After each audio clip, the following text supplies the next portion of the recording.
मेरी गाड़ी पे 2 बार पथरा हुआ, जानलेवा हमला हुआ, बीजेपी ने चालान किया तो नहीं, इनकी सरकार थी जोटोड़ा पुलिया पे। और वहाँ जब कांग्रेस की सरकार में जब कैलाश चौधरी हम दोनों थे, बाइतों के अंदर कितने बड़े हमले थे। धाम को लेकर जो आपने आधी रात को मांगे मनवा ली थी, आपने बोला था कि 80% मांगे मान ली गई, लेकिन अभी तक कोई फैसला और कोई नतीजा है वो नहीं आया ना कि अगर सरकार में हिम्मत है तो मुझे गिरफ्तार करके दिखाए। उसके अगले ही दिन एक एफआईआर की कॉपी वायरल होने लगी थी, जिसमें 14 लोग रिया वाले मामले को लेकर जिनके ऊपर एफआईआर हो। बहुत से मुकदमे हुए मेरे वसुंधरा के टाइम पे। मेरे साथ नागौर सांसद हनुमान बेनीवाल हैं, जिनको आप देख रहे होंगे कि इस समय सुर्खियों में बड़ा चल रहे हैं। जब से भैराना धाम का आंदोलन हुआ है, लगातार बयानबाजी है वो चर्चाओं में है। मदन राठौड़ के ऊपर आपने लीगल नोटिस भेज दिया है, उसके बाद से लगातार चर्चाएं चल रही हैं कि अब क्या कुछ करने वाले हैं अब राजनीति में मदन राठौड़ के लिए। देखिए, मदन जी ने जो मेरे खिलाफ बोला कुचामन के अंदर, प्रेस को उकसाया, मीडिया से अपील करी, लोगों से अपील करी, हनुमान बेनीवाल जी का सामाजिक बहिष्कार करो। सामाजिक बहिष्कार कानूनी अपराध है और ये संविधान ने हमें जो शक्तियाँ दी है, यहाँ समानता का अधिकार है, सब बराबर है संविधान के सामने। और ये संविधान कोई आज का नहीं बना, 1952 से अपने चुनाव हो रहे हैं। ये संविधान जो बना प्रत्येक व्यक्ति को आरक्षण से लेकर और प्रत्येक व्यक्ति को उसका हक अधिकार दिलाता है। ये संविधान ही है जिसकी वजह से हम लोकतांत्रिक तरीके से आरोप प्रत्यारोप भी नेताओं पर लगाते हैं। और चूँकि मदन जी ज़्यादा बोल गए और लगातार बोल गए, मेरे पे झूठे उन्होंने आरोप लगाए कि हनुमान बेनीवाल मेरी हत्या कराना चाहता है, वो मेरा विरोध करा रहा है, जबकि बच्चों ने सिर्फ पानी, बिजली और कानून व्यवस्था को लेकर कुचामन में विरोध किया था। विरोध आम बात होती है। मेरी गाड़ी पे 2 बार पथरा हुआ, जानलेवा हमला हुआ, बीजेपी ने चालान किया तो नहीं, इनकी सरकार थी जोटोड़ा पुलिया पे। और वहाँ जब कांग्रेस की सरकार में जब कैलाश चौधरी हम दोनों थे, बाइतों के अंदर कितने बड़े हमले थे। ऐसे 20 थ्रेट और हमले हो तो हम किसी के व्यक्तिगत इस तरह पीछा नहीं करते। हमने ये नहीं कहा उसका सामाजिक बहिष्कार करो, इसका ये करो। तो मदन राठौड़ को हमने हमारी सुप्रीम कोर्ट की लॉयर है उसे नोटिस दिलाया है कि आप सामाजिक बहिष्कार की जो बात आपने कही है, आप उसमें माफ़ी मांगें। आप ट्विटर, इंस्टा पे जहाँ जहाँ डाला सोशल साइट पे, आप उसको डिलीट करें और दोबारा से ऐसी घटना नहीं हो जिस तरह सामाजिक अराजकता का माहौल हो गया। भाई, कम्युनिटी मेरी सारी कह रही, दूसरे लोग करेंगे। मदन जी कौन होते हैं सामाजिक बहिष्कार की बात का? ये कोई खाप के अध्यक्ष है क्या? तो इस तरह की बातें करते। पार्टी के अध्यक्ष जरूर है ये, तो अपने पार्टी में करे किसी का बहिष्कार। मेरा बहिष्कार सामाजिक करने की मदन जी को ऐसी बात कहना मतलब इनकी बौखलाहट है, घबराए हुए हैं, बौखलाए हुए हैं, कैसी कैसी बातें करें, उसके लिए मैं अकेला ही काफ़ी हूँ, उसके ये हूँ वो हूँ। तो इन बातों से लग रहा है कहीं ना कहीं वो डरे हुए हैं। और ये नोटिस हमने ये दिया है कि आप इसका सही जवाब दो, और इसमें अगर हम संतुष्ट नहीं होते हैं तो मदन राठौड़ जी के खिलाफ आपराधिक मुकदमा हम दर्ज कराएंगे। मदन राठौड़ ने यह भी कहा था कि हनुमान बेनीवाल जैसा कहते हैं वैसा ही कार्यकर्ता करते हैं। अगर उन्होंने विरोध किया तो वो मुझे ज्ञापन भी दे सकते थे। मेरी गाड़ी के आगे क्यों भागे, लाठी डंडे उनके हाथ में, अगर वो मुझे मार देते तो? मैंने भगाया क्या? नहीं, ऐसे तो मार दे तो कोई किसी को मार दे सड़क पे, मैं थोड़ी उसका जिम्मेदार हूँ। लेकिन कार्यकर्ता तो आपके। ऐसा नहीं होता। अगर मैं विरोध कराऊंगा तो मैं सोशल साइट पर डालूंगा कि जगह जगह विरोध करें, उसके बाद वो विरोध मेरे खाते में आता है। मैंने विरोध को बच्चों को कहा भी नहीं।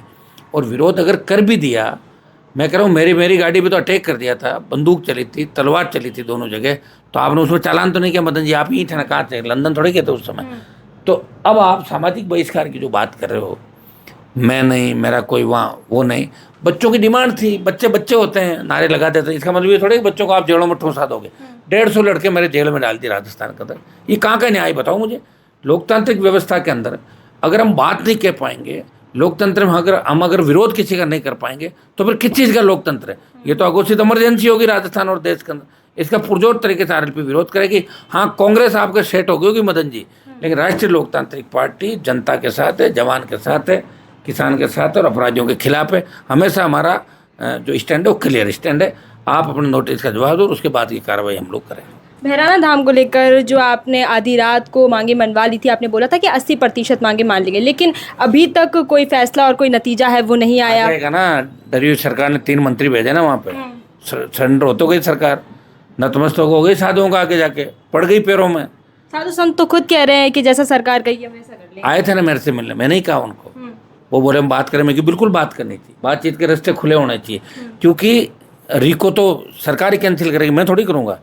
अगर सरकार क्रेडिट के लिए चाहती है कि हनुमान जी को क्रेडिट नहीं मिले, तो मैंने साधु संतों का आप सरकार से बात कर लो।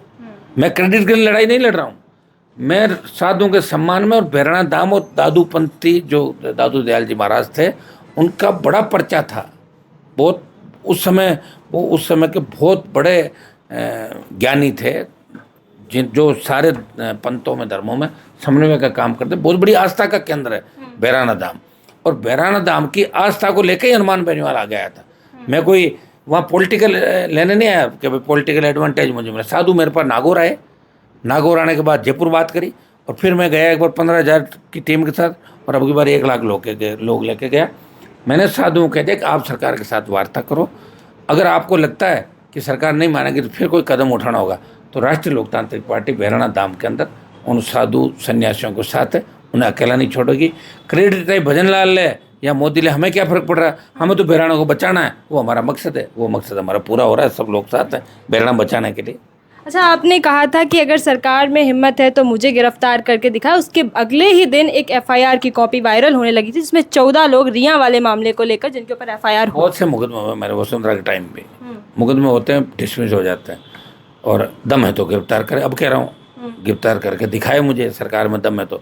मेरे कार्यकर्ताओं को गिरफ्तार करने से कोई फर्क नहीं पड़ने वाला, मुझे गिरफ्तार करे भजन लाल जी, ताकि मुख्यमंत्री हटने के बाद ये कह सके कि मैंने हनुमान जी गिरफ्तार किया था। खैर, मेरे हटने के बाद मैं तो कहूँगा रोज कि भजन लाल नहीं कर पाया, ऐसे टाइम खराब किया, कागज खराब किया अपना। आप राजस्थान में अब अगला आंदोलन, आपका अगला स्टेप क्या कुछ होने वाला है? अभी तो भरतपुर धौलपुर के दीग के जाटों का आरक्षण के लिए कल आमंत्रित किया मुझे, तो मैं जाऊंगा। भरतपुर 1 लाख ज़्यादा लोग होंगे, वो उस समय तय करेंगे मंच आगे क्या होगा। और बीच में जो भी आंदोलन, जैसे ये आपका एक चल रहा है भर्तियों के अंदर, तो प्रक्रियाधीन भर्तियाँ, इसमें वेटिंग नियम लागू किया जाए। ये भी हम इस आंदोलन को शुरुआत करें आरएलपी पार्टी कि जितनी भी प्रक्रियाधीन भर्तियाँ, इसमें वेटिंग नियम लागू हो, और जो वेटिंग में अगर कोई पद छोड़ के जाता है तो दूसरे वाले को तुरंत ज्वाइन करा दो।